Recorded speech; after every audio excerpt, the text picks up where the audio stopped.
حضرت عرفہ بن ربی حضور کے غلام ہے، وہ روایت کرتے ہیں، کہتے ہیں جب جبلہ اہم کے خلاف ہم لڑنے گئے تو روم کی فوجیں بھی تھی اور عرب کے دیگر قبائل کی فوجیں بھی. کہتے ہیں ہمارے سپہ سالار کا نام حضرت خالد بن ولید تھا، معمولی آدمی نہیں جسے نبی پاک نے فرمایا یہ اللہ کی تلوار ہے. سیف اللہ خالد بن ولید سپہ سالار تھے، لیکن کہتے ہیں کہ ہم نے ذرا سا حملہ کیا تو انہوں نے اتنی سخت ہم پر مزاحمت کی کہ مسلمان کہنے لگے آج بچ کے نہیں جائیں گے. کہتے ہیں ہم سارے حضرت خالد بن ولید کے قریب گئے، یہ کوئی ہم نے نہیں حوالہ لکھا، یہ تاریخ اسلام، ان کو سارے مسالک پڑھتے. کہا حضرت خالد بن ولید سے کہ حضور مسئلہ کیا ہے، کسی جنگ میں پیچھے نہیں اٹھے، آج کیا ہوا؟ جناب خالد بن ولید کہنے لگے میری ٹوپی گھر رہ گئی ہے. میری کوئی نہیں سمجھ آئی آپ کو؟ میری تو نے کہا حضرت صاحب ٹوپی ہم سے لے لیں. کہنے لگے وہ والی نہیں، میرے والی رہ گئی ہے. کہا ٹوپی کا جنگ سے کیا مطلب ہوا، تلوار سے کیا مطلب ہوا؟ تو آپ فرمانے لگے میں نے اپنی ٹوپی میں نبی پاک کے 3 بال مبارک سیے ہوئے ہیں، 3 منہ مبارک. امت غور کرے اس بات پر، 3 منہ مبارک کے ٹوپی کے اندر سیے ہوئے. فرمانے لگے تلواریں تو سب کے پاس ہیں، مجھ سے بہادر بہادر سیانے بندے بھی ہیں، پر جب میں حضور کے منہ مبارک سر پہ رکھ کے میدان میں نکلتا ہوں تو فرمایا پھر اللہ مجھے ہر میدان میں کامیابیاں عطا فرماتا ہے. یہ نظریہ دیکھو، عقیدہ دیکھو، تبرک کی کوئی نہیں، برکت کی کوئی نہیں. کہاں بیٹھ کے دین پڑھا؟ یا ہمیں سمجھا لو یا پھر ہم سے ایک کام ضرور کرو بھائی، ایک طرف تو آؤ نا. حضرت خالد بن ولید کہنے لگے ٹوپی رہ گئی ہے. صحابہ دلیری دینے لگے کچھ نہیں ہوتا، قربان جائیں. حضرت ابو عبادہ بن جراح کہتا ہے میں مدینے میں سویا ہوا تھا تو نبی پاک مجھے خواب میں ملے. حضور نے فرمایا میرے خالد کے گرد فوجیں چڑھ گئیں، تو یہاں سویا ہوا ہے، اٹھ پکڑ بندے چل پہنچ میدان میں. کہتے میں نے حضرت ابو عبادہ بن جراح کہتے ہیں میں صبح اٹھتے ہی میں نے لشکر تیار کیے، گھوڑے دوڑائے، مدد کے لیے نکلے. جب ہم رستے میں جا رہے تھے تو ایک ہمیں نوجوان ملا گھوڑے پہ، سر پٹ گھوڑا دوڑا رہا ہے اور بڑی اس کی تیزی ہے. کہتے ہم نے آواز دی تو اس نے اور تیز کر دیا. حضرت خالد بن ولید کے میدان کے قریب پہنچ گیا. کہتے میں نے 2 سپاہی دوڑائے، میں نے جا کے کہا اسے روکو، کون ہے؟ کہتے جب ہم قریب گئے نا اس نے کہا پیچھے ہٹ جاؤ، قریب نہ آنا. کہتے ہم نے کہا تو کون ہے؟ کہنے لگے میں حضرت خالد بن ولید کی زوجہ ہوں، میں ان کی اہلیہ ہوں. تو کہا آپ کدھر جا رہی ہیں؟ کہنے لگی وہ منہ مبارک والی ٹوپی گھر بھول گئے تھے، اور ٹوپی بھول گئے تھے. سارے راز نہیں جانتے، میں بیوی ہوں، میں جانتی ہوں کہ خالد کو کامیابی ملتی تھی مصطفیٰ کے تبرک کی برکت سے. وہ ٹوپی بھول گیا ہے، مسئلہ بن گیا ہوگا. ٹوپی پہ نظر پڑی ہے تو مجھے کوئی اور ملا نہیں تو میں خود دینے جا رہی ہوں. حضرت ابو عبادہ بن جراح کہتے ہیں ہم نے کہا کہ ہمیں دے دو بہن، ہم دے دیں گے. کہنے لگے نہیں، ہمیں پتا ہے اس کا ادب کس طرح کرنا ہے، کیونکہ ہمارے گھر میں رہتی ہے تو ہمیں پتا ہے ادب. اور یارو اگر یہ ذائقہ ہی نہیں تو پھر تجھے حضور کی عزت کا پتہ ہی نہیں. اگر تو حضور کے تبرک سے آشنا ہی نہیں پھر تجھے پتہ ہی نہیں رسول اللہ کے مقام کا. اقبال کہنے لگے اگر باؤ نہ رسیدی تمام بول حدیث، اگر تو حضور کے قدموں تک نہیں پہنچا پھر تو ابو لہب کے کھاتے میں جائیں گی تیری نمازیں. میرے مصطفیٰ کریم سید عالم صلی اللہ علیہ وسلم کی وہ ٹوپی لے کر زوجہ کہنے لگی تمہیں ادب کا نہیں پتا، میں ہی جاؤں گی. کہا چلو. کہتی وہ دوڑی گئی.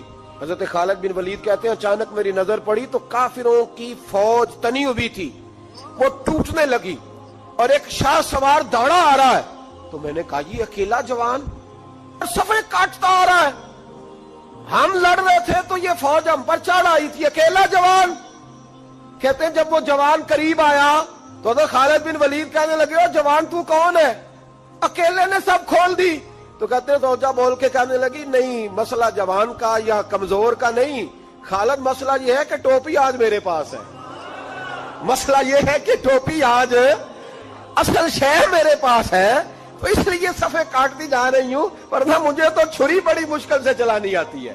ٹوپی آج میرے پاس ہے. یہ ہے ارض جنت، یہ طیبہ کی زمین ہے، جنت بھی یہی، مال کے جنت بھی یہی ہے. یہ میرے محبوب پاک کے تبرک کی برکت ہے.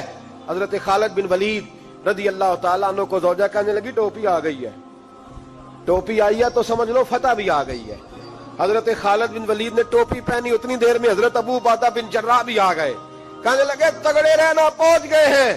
تو حضرت خالد بن ولید کہنے لگے نام بھی پہنچتے تو خیر تھی، اب مصطفیٰ کے بال مبارک پہنچ گئے، اب حضور کے منہ مبارک. او بھائیو یہ تبرک حضور جہاں رکے. صحیح بخاری، صحیح بخاری، صحیح بخاری حوالہ میرے ذمے. تو مسجد نبی کی دیوار نہیں نہ چومنے دیتا، تو حضرت حلیمہ کے گھر کا بوسہ نہیں نہ لینے دیتا. صحیح بخاری. حضرت عبداللہ ابن عمر مدینے کے مفتی، جنہیں میرے نبی پاک نے فرمایا راجل صالح، یہ نیک آدمی ہے. وہ جب جاتے تھے نا بیت اللہ شریف مکہ معظمہ، تو وہ جگہ ڈھونڈ ڈھونڈ کے نماز پڑھتے تھے جہاں میرے نبی نے نماز پڑھی ہے. سارا بیت اللہ حرم نہیں، لیکن وہ جگہ ڈھونڈ ڈھونڈ کے جہاں میرے رسول نے نماز پڑھی ہے، حضور نے جہاں نماز پڑھی. بھائیو اگر حضور علیہ السلام کے قدموں کی مٹی سے پیار ہوگا تبھی تو مصطفیٰ سے ہوگا. لیکن یہاں یہ ظلم ہے امت کے ساتھ، یہ زیادتی ہے.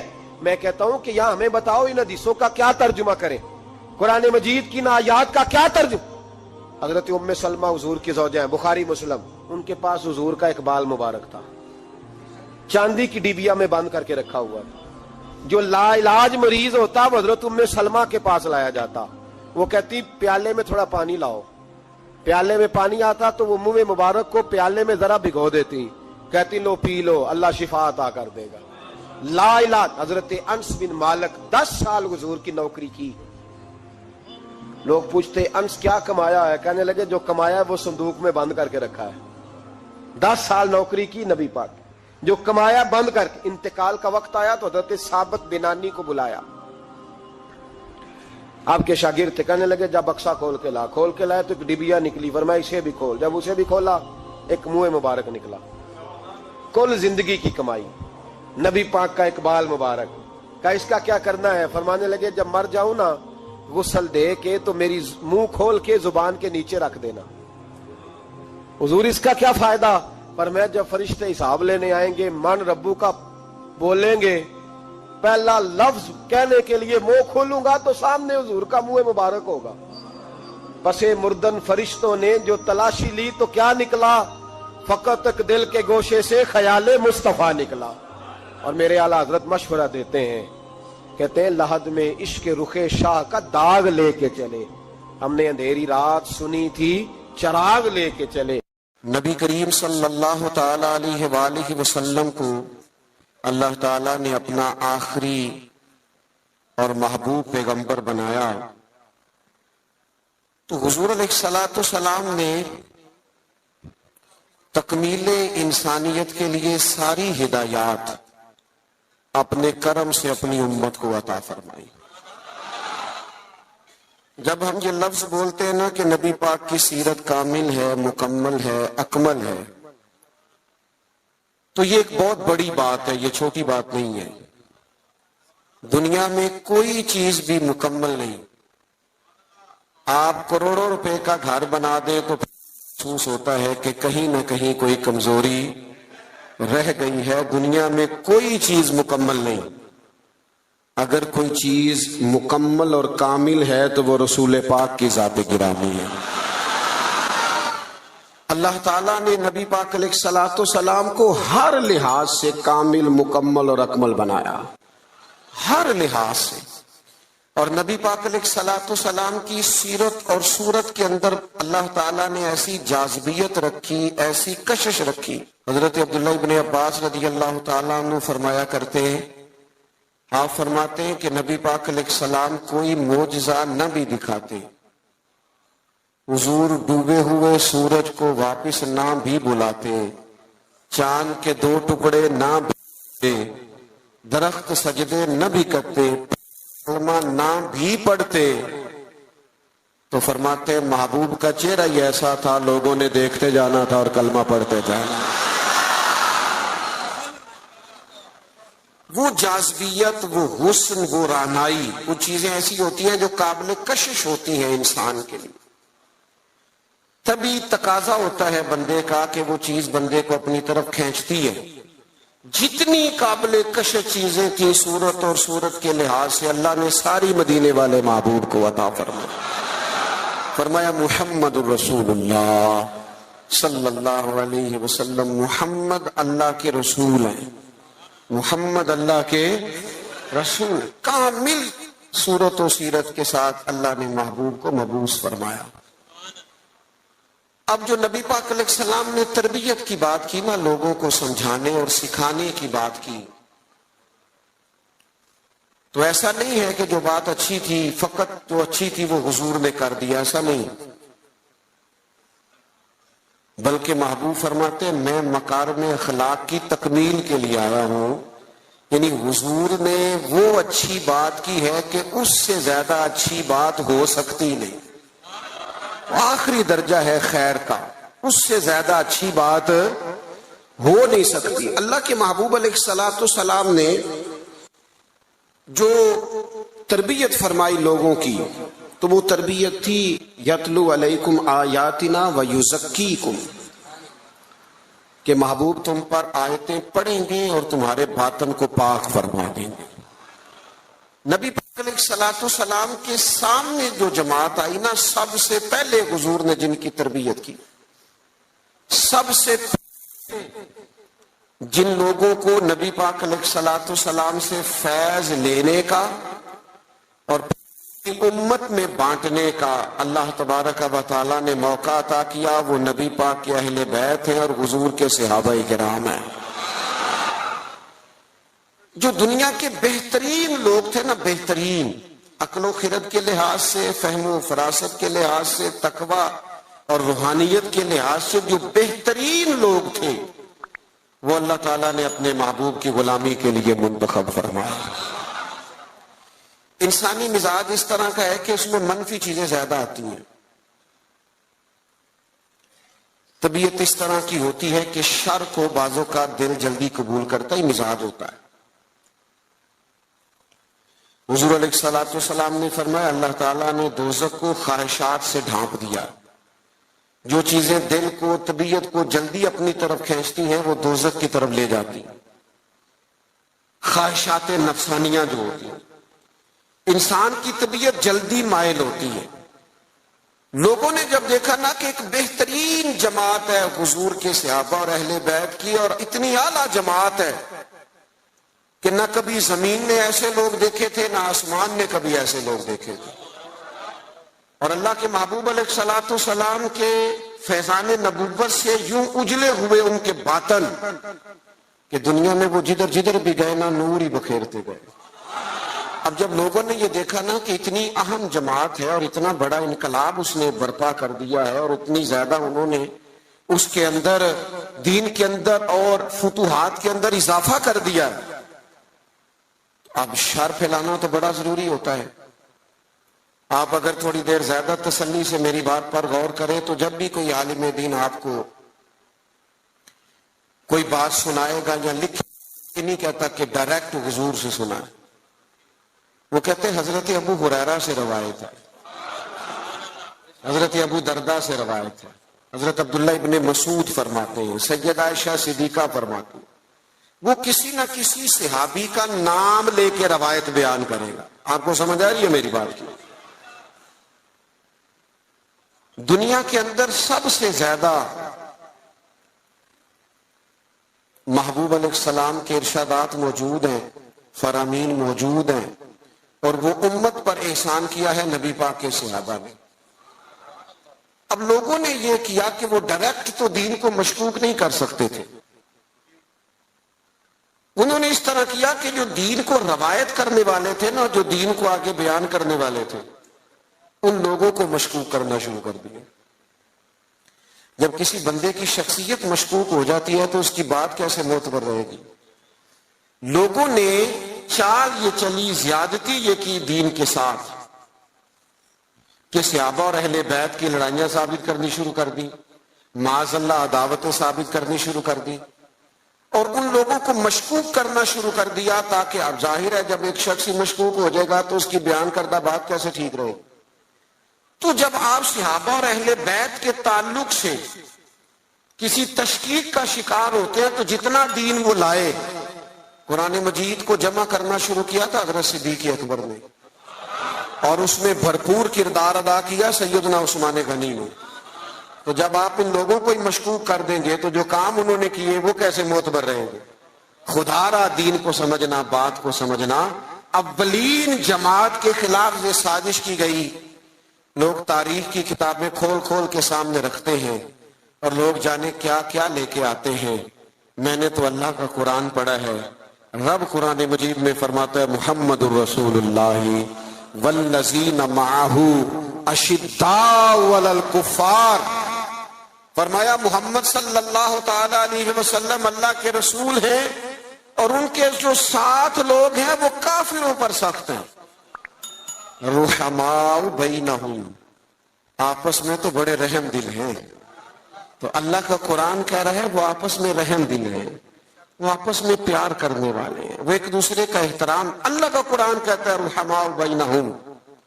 میرا خیال ہے جب قرآن کی آیت سامنے آ جائے تو پھر تاریخ کی کتاب کی تو ضرورت نہیں رہتی، پھر تاریخی حوالوں میں الجھنے کی حاجت. اللہ نے کہہ دیا رحماء بینہم، وہ آپس میں مہربان ہیں. ہو ہلکا یاراں تو بریشم کی طرح نرم. رزم حق و باطل ہو تو فولاد ہے مومن. مومن تو آپس میں رحم دل ہوتے ہیں، ایک وجود کی طرح ہوتے ہیں. علامہ اسماعیل حقی رحمت اللہ نے لکھا ہے ایک مقام پہ نا تمام صحابہ بیٹھے تھے. ہمارا ایک مزاج ہوتا ہے کہ ہم عزتیں نہیں دیتے، طبیعت ہوتی ہے. اور کچھ لوگ ایسے ہوتے ہیں جنہوں نے طے کر لیا ہوتا ہے کہ مجھے عزت ملنی ضرور چاہیے. یہ بہت بڑا مشکل کام ہے. بہت سارے لوگ خود اپنے لیے پروٹوکول کا اہتمام کر لیتے ہیں، وہ زیادہ نقصان کا باعث ہوتا ہے. کوئی سیاسی سماجی فلاحی بڑا آدمی آ جائے نا کبھی محفل میں تو وہ گردن اونچی کر کر کے دکھاتا ہے پیچھے کہ لو میں آ بھی گیا ہوں اور نقیب صاحب نے میرا نام ہی نہیں لیا. بہت سارے بندوں کی تعریف نہ کرو تو نیند نہیں آتی بیچاروں. یہ ابھی ہم آ رہے تھے نا، ہم نے اپنے میزبان کو ٹیلی فون کر کے کہا کہ مہربانی کرنا کسی استقبال کا اہتمام نہ کرنا. فقیروں اور وزیروں میں کوئی تو فرق رہنا چاہیے، کوئی تو فرق رہ جائے. یہ پہلے کہا، آنے سے پہلے کہا، پوچھ سکتے ہیں. اور میں آ رہا تھا تو ایک سنگی جو ہیں وہ جلدی سے گرنے لگے پیروں میں. میں آپ کو ذمہ داری سے کہتا ہوں آپ ہماری بات مانیں، جو کہہ رہے ہیں تو پھر ہمارا فائدہ ہے، ورنہ پیروں کی کیا بات ہے. میرے جیسے تو گناہ گار کے ہاتھ چومنے سے بھی آپ کو کچھ نہیں ملے گا، کوئی فائدہ نہیں. مان نام کے من دان، یہ تو مجھے آپ نے کرسی پہ بٹھا دیا ہے، ورنہ تو پتہ سارا ہے سردار نو کیتیاں دا ادا پردہ چپائے پلا ہو سی. آپ میں سینکڑوں لوگ ایسے ہیں جو مجھ سے 1000 درجے اعلیٰ ہیں. اس لیے کچھ چیزوں سے باہر آ جاؤ، زندگی کو اس کے اصل حسن کے ساتھ جینا شروع کرو، پھر مزہ آئے گا. کیوں؟ اس لیے کہ میرے کریم محبوب نے فرمایا تو رب کی رضا کے لیے جھک جا، اللہ تجھے عزت عطا فرما دے گا،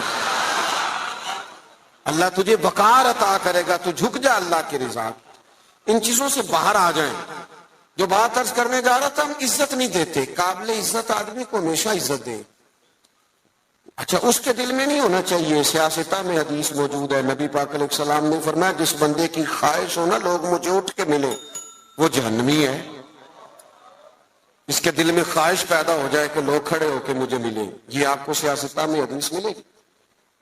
لیکن جو قابل عزت ہو اسے عزت دینی چاہیے. اور میں بڑے زمانے سے کہہ رہا ہوں کسی کو عزت ہمیشہ وہ دیتا ہے جو خود صاحب عزت ہوتا ہے. وہ صاحب عزت لوگ عزت والوں کو عزت دیتے ہیں. بات کی سمجھ آ رہی ہے آپ حضرات؟ علامہ اسماعیل حقی رحمت اللہ لکھا ہے کہ جگہ پہ صحابہ حضور علیہ الصلوۃ والسلام کے ساتھ بیٹھے تھے تو جگہ وہاں بظاہر تھوڑی کم تھی. ڈھیر سارے لوگ بیٹھے تھے حضور کی خدمت عالی مرتبت میں زیارت و ملاقات کا شرف پانے کے لیے. تو ظاہری طور پر وہاں جگہ تھی.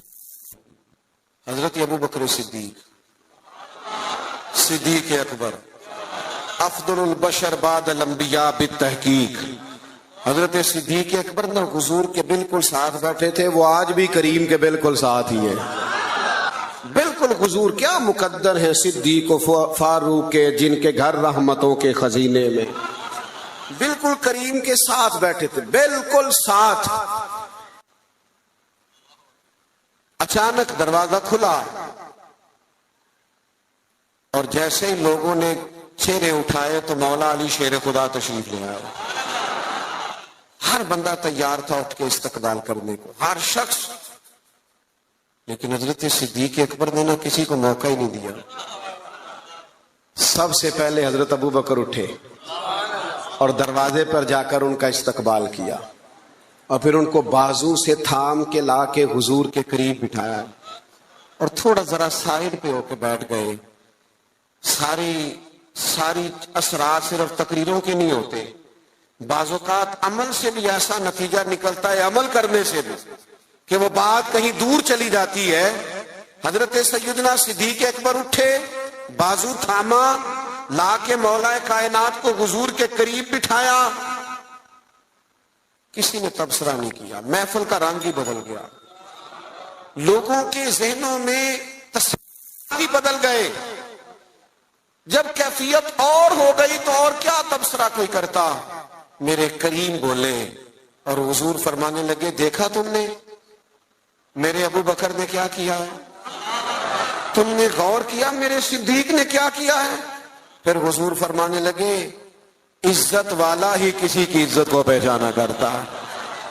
اہل فضل، ہمیشہ ہمارا نا دور آ گیا ہے حقوق مانگنے کا، ہر آدمی حقوق مانگ رہا، اور ہر محکمے کے الگ الگ حقوق ہیں، اور ہر بندہ شکوہ کر رہا۔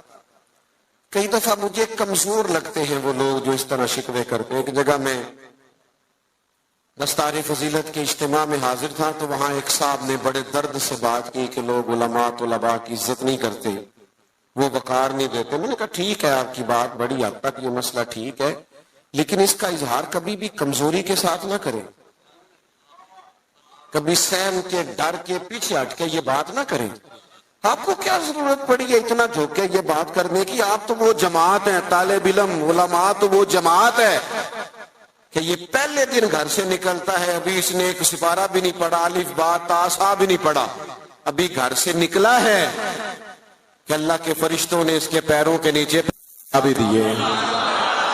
تو تمہیں رب رسول کی بارگاہ سے اتنا احساس مل رہا ہے، تو ادھر ادھر کیوں دیکھتا ہے؟ یہ کچی بات ہے۔ کمزور مزدور آدمی نا، کئی دفعہ بعض لوگ ملنے آتے ہیں تو کہتے ہیں آپ کیا کام کرتے ہیں؟ کہتے ہیں جی حضرت صاحب، پیر صاحب، میں نا جی مزدور ہوں۔ میں کہتا ہوں یہ آپ نے جھک جھک کے بات کیوں کی؟ سر جھکا کے آپ نے بات کی میں مزدور ہوں، اس کا کیا معنی ہوگا؟ سر جھکا کے وہ بات کرے جس نے کرپشن کی ہے، جس نے مال لوٹا ہے، جو کسی کے پیسوں پہ پلتا ہے۔ تو محنت کر کے دو ہاتھوں سے کما کے کھاتا ہے، تو سار اٹھا کے جیا کر۔ اللہ کے محبوب علیہ الصلوۃ والسلام نے فرمایا سب سے بہترین روزی وہ ہے جو بندہ اپنے دو ہاتھوں سے محنت کر کے کما کے کھاتا ہے۔ اور ساتھ مثال بھی حضور نے فرمایا، حضرت داؤد علیہ السلام اپنے ہاتھوں سے محنت کر کے کما کے کھایا کرتے۔ گردن کو جھکا دیتا ہے خیرات کا پتھر، جہاں میں مانگنے والوں کے سر کبھی اونچے نہیں ہوتے۔ تو صحابہ کرام علیہم رضوان کا یہ مزاج رہا کہ آپس میں ایک دوسرے کو عزت دے۔ دوسری بات یہ تھی کہ ان کی زندگیوں میں جو پہلو آپ کو بڑا غالب نظر آئے گا نا، وہ پہلو ہے ان کے مزاجوں کی طبی سادگی۔ سادہ طرز زندگی نا آسان بڑا ہوتا ہے،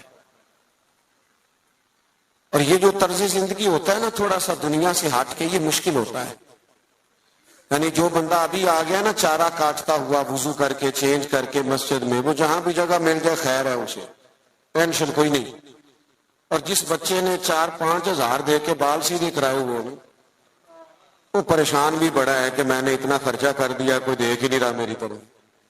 یہ سادہ طرز زندگی بڑا آسان ہوتا، بڑا۔ حضرت مولا علی شیر خدا رضی اللہ تعالیٰ عنہ کوفے کی جامع مسجد کے باہر کھڑے ہو کے فرما رہے، یہ حقیقتیں آپ کو پتا ہے مسائل کتنے بڑھ گئے ہیں ملک کے اندر۔ غریبی کتنی جڑیں پکڑ کے لوگ پیٹرول پہ بحث کرتے ہیں. پیٹرول پہ بحث وہ لوگ کرتے ہیں جن کی گاڑیاں بڑی ہیں. بڑے لوگ بڑی گاڑیوں والے وہ پیٹرول پہ بحث کرتے ہیں. چھوٹا غریب آدمی پیٹرول پہ بحث نہیں کرتا, اس کا پیٹرول سے لینا دینا کچھ نہیں. وہ تو اس بات پہ بحث کرتا ہے کہ یار بس کا کرایہ فی سواری 5 روپے بڑھ گیا ہے, روز دکان پہ جانا ہوتا ہے. اس کا تعلق اور چیز سے ہے. اللہ کرے آپ کو سمجھ آئے میری بات.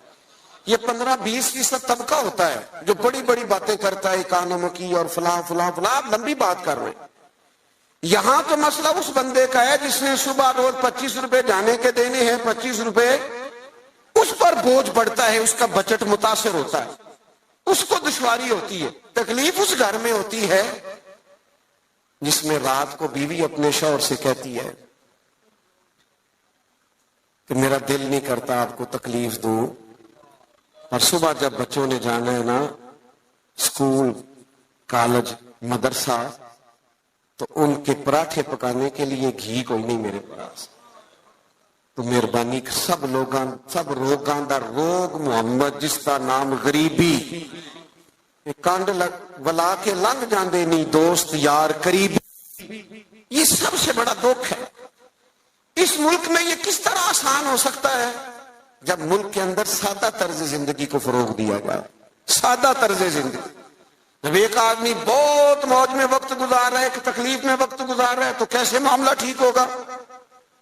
حضرت مولا علی شیر خدا کرم اللہ تعالی وجہ الکریم کوفہ مسجد کے باہر کھڑے تھے اس حال میں کہ وہ امیر المومنین ہیں, اور ہاتھ میں زرہ پکڑی تھی. اور یہ بات وہ کسی مظلومانہ انداز میں نہیں کر رہے تھے, کسی پریشانی کے عالم میں نہیں کر رہے تھے. جیسے بندہ غریب ہو تو اس کی آنکھوں سے غربت چھلکتی ہے, معاذ اللہ یہ رنگ نہیں تھا.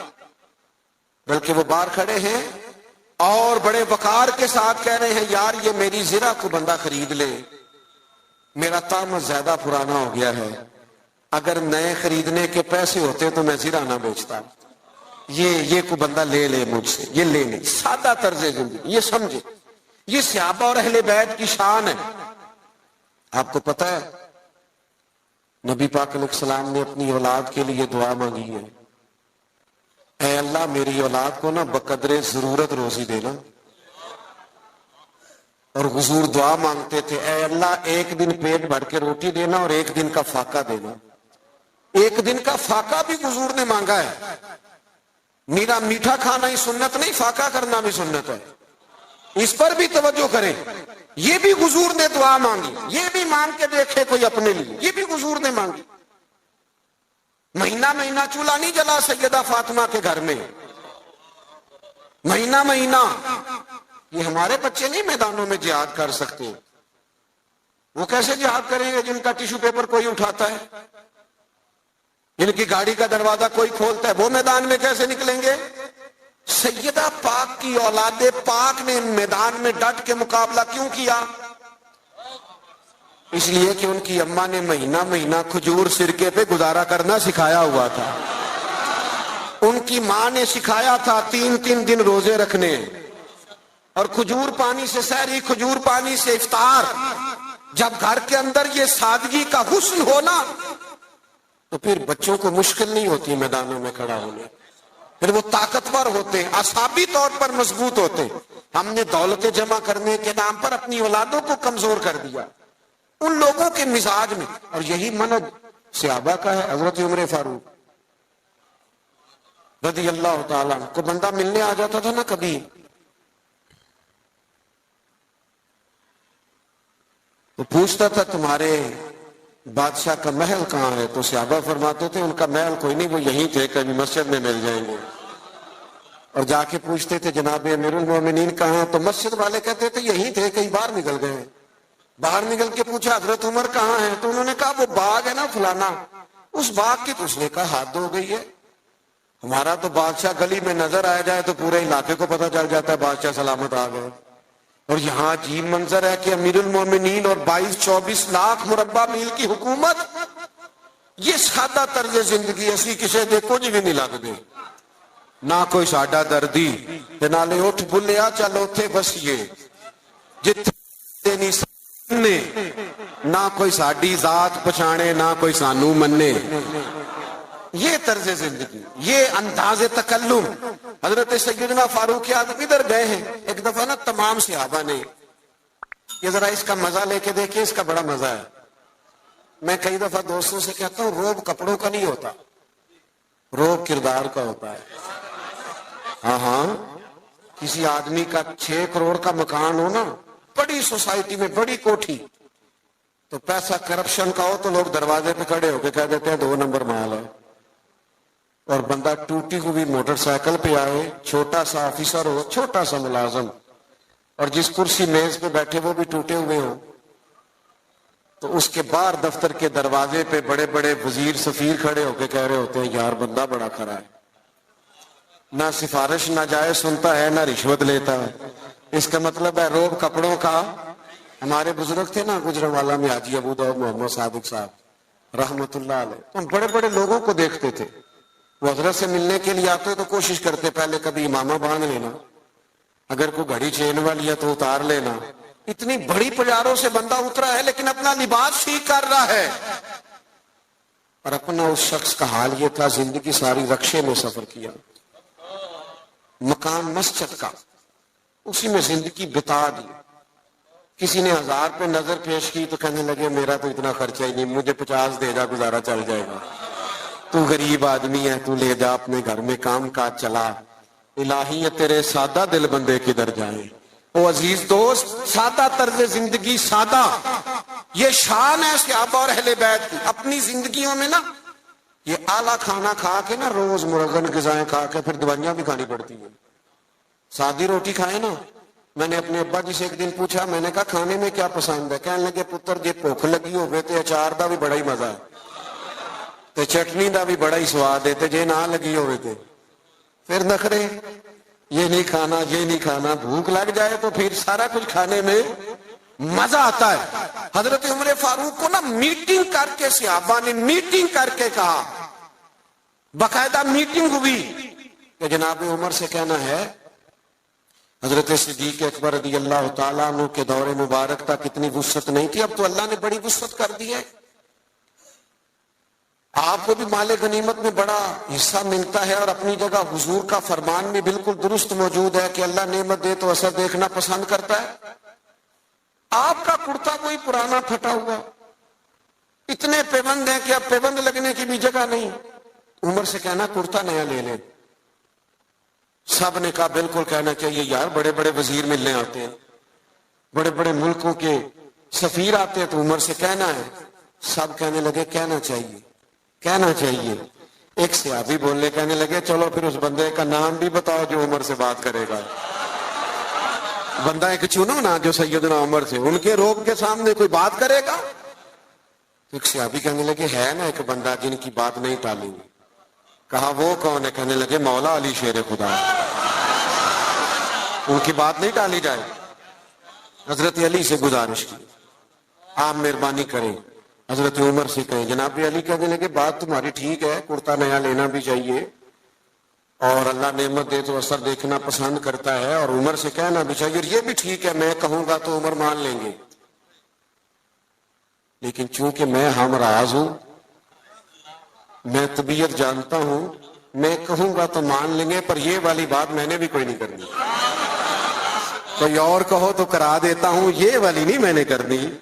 کہا پھر کوئی رستہ ہی بتا دیں. تو حضرت علی کے پاس رستے تو سارے ہیں نا، جانتے تو سارے ہیں نا، وہ باب مدینہ العلم ہے. حضرت مولا علی کہنے لگے رستہ ہے نا، سیدہ عائشہ صدیقہ وہ ماں ہے نا مومنوں کی، تو ماں کی بات ٹالی نہیں جا سکتی، ماں تو ماں ہوتی ہے. سیدہ عائشہ صدیقہ رضی اللہ تعالیٰ عنہ سے کہا آپ کہیے. تو سیدہ فرمانے لگی ٹھیک ہے. فوراً حکم دیا جناب عمر آئے. انہوں نے بھی چند منٹ بھی نہیں لیے، فوراً حاضر ہوئے. ہر جگہ پہ نا بحث نہیں کرنی چاہیے، کچھ جگہ غلامی بھی کرنی چاہیے، چپ کر کے بھی مان لینی چاہیے. سانو قید سجن دا گہنا ہے، وہ جینجے رکھے اونج رہنا ہے، کبھی مان لینا چاہیے چپ کر. حضرت عمر دوڑے گئے، اماں جی میں حاضر ہوں. کہا امیر المومنین نے ایک بات کر لی، آپ حکم کریں. فرمانے لگی لوگوں کا خیال ہے کہ بڑے لوگوں کو آپ سے ملنا ہوتا ہے اور آپ کا کرتا وہی پرانا. اللہ نے وسعت دی ہے مسلمانوں کو, آپ کے حصے میں بھی مال غنیمت میں سے حصہ آتا ہے, پر آپ گھر سے نکلتے ہیں اور مسجد سے نکلتے ہیں اور گھر جانے تک سارا تقسیم کر دیتے. ایک کرتا لے لے, کیا حرج ہے؟ کوئی بات نہیں, کوئی تفصیل نہیں, کچھ نہیں. حضرت عمر چپ کر گئے.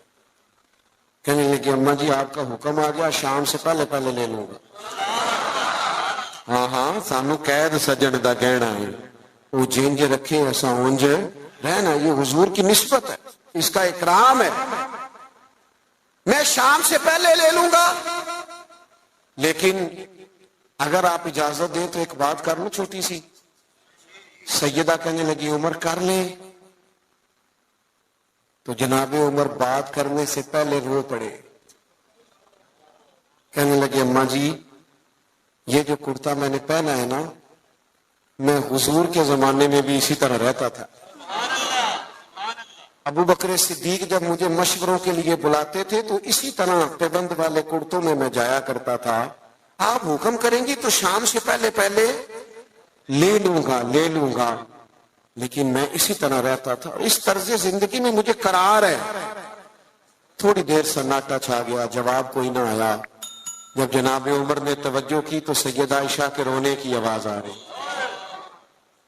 تھوڑی دیر کے بعد فرمانے لگی عمر جو صحابہ نے کہا وہ بھی ٹھیک تھا, لیکن جو آپ کہہ رہے ہیں وہ تو بالکل ہی ٹھیک ہے. آپ اپنے حساب سے جیئے. ایک تو آپس میں محبت احترام, اور دوسرا طرز زندگی سادہ, اور تیسرا آپ ساری کتابیں پڑھ لیں, سیدہ فاطمہ, مولا علی, حسنین کریمین علیہم رضوان کی سیرت پر ساری کتابیں, ہر کتاب میں لکھا ہوگا کہ گھر میں مہینہ مہینہ چولہا نہیں جلا, روٹی نہیں پکی, ہر کتاب میں لکھا ہوگا. لیکن مزے کی بات یہ ہے جس نے یہ لکھا ہے نا مہینہ مہینہ چولہا نہیں جلتا تھا, اس نے 2 صفحے چھوڑ کے یہ بھی سبھی نے لکھا ہے کہ گھر میں مہینہ مہینہ چولہا نہیں جلتا تھا, پر جو دروازے پہ آتا تھا اسے جھولی بھر کے عطا فرماتے تھے. مالا والے سخی نہیں ہوں گے کہ سخیاں کل مال نہیں ہوں. مالا والے سارے نہیں, کچھ ہوتے بھی ہیں اللہ ماشاءاللہ. مالا والے سخی نہیں ہوں, سخیاں کل مال نہیں ہوں. ہاں ایتھے اوتھے دومی جانی, سخی کنگال نہیں ہوں. یہ بھی بات پکی ہے. یعنی غریبی میں سخاوت, وہ ہمارے ہاں ہم نے یہ سمجھا ہے کہ سخاوت کروڑوں اربوں سے ہوگی, لاکھ آئیں گے تو سخاوت ہوگی, یہ ہم نے سمجھ لیا ہے. حالانکہ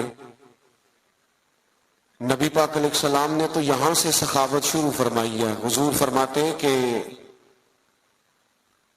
گوشت پکاؤ نا تو شوربہ زیادہ کر لیا کرو, اور اپنے پڑوسی کو بھی سالن میں شامل کرو.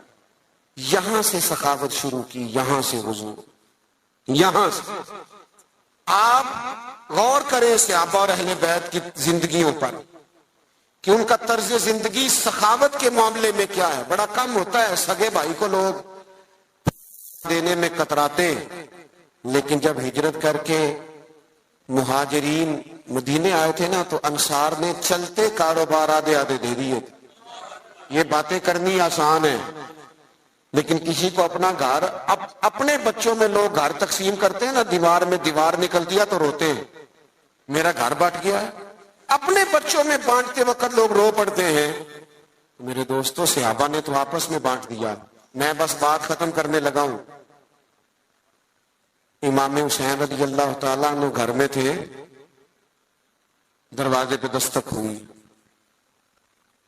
آپ نے صاحبزادے سے کہا دیکھنا کون ہے. عرض گزار ہوئے حضور ایک بھکاری ہے, فقیر ہے, مانگنے والا آیا. 600 یا 800 دینار پڑے تھے گھر میں.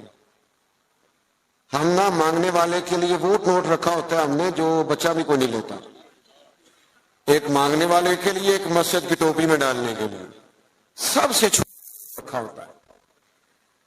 کہا حضور وہ آیا ہے, تو 600 یا 800 دینار پڑے تھے. امام حسین اٹھ کے باہر تشریف لے گئے, وہ سارے کے سارے دینار فقیر کی جھولی میں ڈالے اور ڈھال کے فرمانے لگے پتہ نہیں تھا آپ نے آنا ہے, ورنہ میں کو بندوبست کر کے رکھتا ہے. یہ دیکھو خود بھیک دے خود ہی کہے منگتے کا بھلا ہے. منگتے کا ایک تو ان کا احترام تھا آپس میں, ایک یہ کہ انہوں نے طرز زندگی سادہ, یہ جو فقیری ہے نا یہ حضور کی مجبوری نہیں, یہ نبی پاک کی پسند ہے. فقر اختیاری ہے رسول پاک کا, حضور کی پسند ہے سادہ رہ. اور تیسری بات یہ کہ سخاوت کرنا, دوسروں کا خیال رکھنا. ایک بات سن لیں اور میں اپنی بات کو ختم کروں. 9-10 محرم کی درمیانی رات تھی. عمر ابن سعد نے آ کے امام علی مقام سے کہا 2 ہی باتیں ہیں, یا بیعت یزید کریں یا صبح جنگ کے لیے تیار ہو جائیں. تو امام فرمانے لگے ایک رات ٹھہر جاؤ صبح بتا دوں گا. وہ چلا گیا, اس نے کہا ٹھیک ہے. حضرت عباس آئے. حضرت عباس رضی اللہ تعالیٰ عنہ عرض گزار ہوئے, بھائی جان میرے آقا فیصلہ آپ کا مجھے پتا ہے صبح کیا ہونا ہے. فیصلہ ابھی بھی یہی ہے اور صبح بھی یہی ہے کہ آپ نے بیعت تو کرنی نہیں, ہونی تو جنگ ہے. تو آپ ایک رات کا آپ نے کہہ دیا, یہ عجیب سے لوگ ہیں پتہ نہیں کیا سوچیں گے. تو امام حسین فرمانے لگے عباس تیرا کیا خیال ہے, میں نے سوچنے کے لیے ٹائم لیا ہے. کہ حضور پھر کس لیے لیا ہے؟ فرمانے لگے عباس یہ جملہ یاد رکھنا. کہنے لگے عباس تجھے پتا ہے نا کہ حسین کو سجدوں سے بڑا پیار ہے, سجدوں سے پیار ہے. فرمایا ایک رات اس لیے لی ہے کہ ذرا رج کے اپنے رب کو سجدہ تو کر لیں. تو 4 باتیں آج کی نشست میں. ایک تو ان کا احترام, قرآن نے کہہ دیا رحماء بینہم. اور دوسری بات یہ کہ ان سے زندگی گزارنا سیکھیں, سادہ ہو جائیں. اور تیسری بات یہ کہ اپنے بھائیوں کا یہ غریب جو ہوتے ہیں نا یہ سیانے نہیں ہوتے, کیونکہ سیانے ہونے کے لیے بھی پیسوں کی ضرورت ہوتی ہے. جدے گھر دانے وہ دے, غریب سیانے نہیں ہوتے, اس لیے غریبوں کے لوگ شکوے بھی زیادہ کرتے ہیں. سیانے کیوں نہیں ہوتے؟ آپ نہیں سیانے پھر بھی پیار کریں, ان سے محبت کریں, ان کے حق میں اپنے دلوں کو نرم کریں. اور تیسری بات یہ کہ اپنے دوستوں کو, اپنے رشتہ داروں کو ضرور صلہ رحمی سے نوازیں. اور چوتھی بات یہ کہ سجدے کا, عبادت کا ذوق پیدا کریں. اچھا نہیں لگتا بزم میں تیزی سے آنا اور چلے جانا, لیکن ہم مجبور لوگ ہیں, ہم ایک جگہ پہنچ رہے ہوتے ہیں تو دوسری جگہ سے فون آ رہے ہوتے ہیں. وہ یہ بھی نہیں پوچھتے نکلے ہو کہ نہیں, وہ پوچھتے ہیں پہنچے کتنے ہو. تو یہ اسی محبت میں یہ ٹائم سیٹ ہو گیا تھا. پروگرام آگے چلے گا نہیں, محفل ابھی چلے گی نا محفل. سید صاحب قبلہ موجود ہے. ایک بات اپنے ذہن میں اچھی طرح رکھیں, محفلیں سرکار کی ہیں, بندے آتے جاتے رہتے ہیں. میں دیانتداری سے کہہ رہا ہوں آپ کو, اور پہلے بھی کہہ چکا ہوں پھر کہتا ہوں, ہم نظریات کے قائل ہیں, شخصیات کے قائل ہیں. قطعاً محفل کا ماحول آپ خراب نہ کریں. آپ اگر محفل میں اطمینان سے بیٹھیں گے تو اللہ کے گھر میں باوضو بیٹھو, مجھے تسلی ہوگی قلبی طور پر.